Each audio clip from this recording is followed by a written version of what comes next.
All right, so let's talk about some of the biggest mistakes that I have personally made as it pertains to hiring ISAs.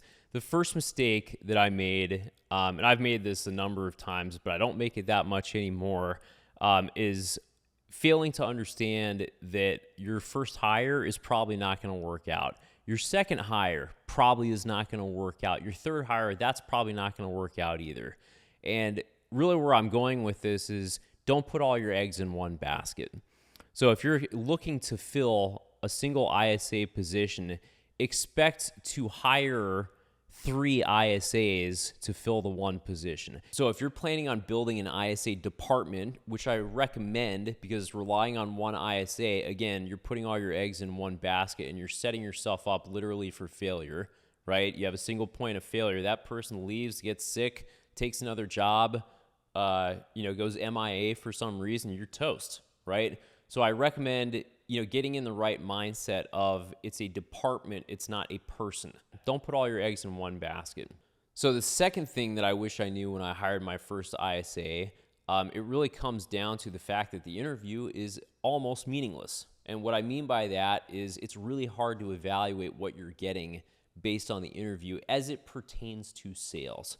I am personally a big fan of put them in the seat, let them run with it for a little bit and see what happens. So really where I'm going with this is you have to really have a trial period in place for your ISA to see how they're going about things. And that is Bella right there. So you have to put a trial period in place. What I mean by this is give them a month to 3 months to just see how they do. See, do they show up for work on time? Do they get the job done at a high level? Are they making the number of phone calls that they need to be making? Are they open to feedback? Are they coachable? That's something that's super important. As it pertains to the interview, the things that I'm looking for specifically is the person confident? Did they show up on time?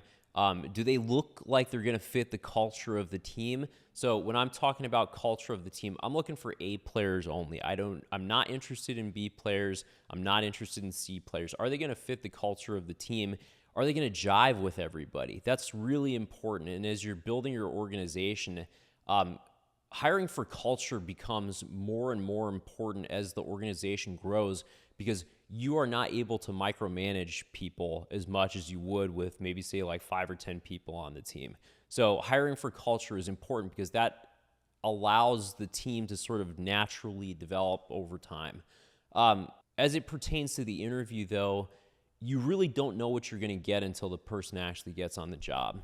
So the third thing that I wish I knew as it pertains to hiring an ISA is that sales experience, honestly, it really doesn't matter that much. When I first started hiring ISAs for the first time, we did look for sales experience, but what I found is that most sales training is respectfully, it's garbage. I have personally found it's a lot easier to train an ISA from a blank slate versus hiring somebody that has already got a lot of bad habits, preconceived notions about what's involved with the job.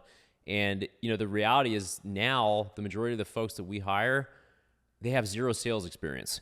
And the caveat there is you have to have great sales training in place to point that person in the right direction. If you have nothing in place, if you're just hiring somebody off the street with no prior training, you're going to end up with bad results. If you don't have any training in place, maybe it does make sense to actually hire somebody with sales experience.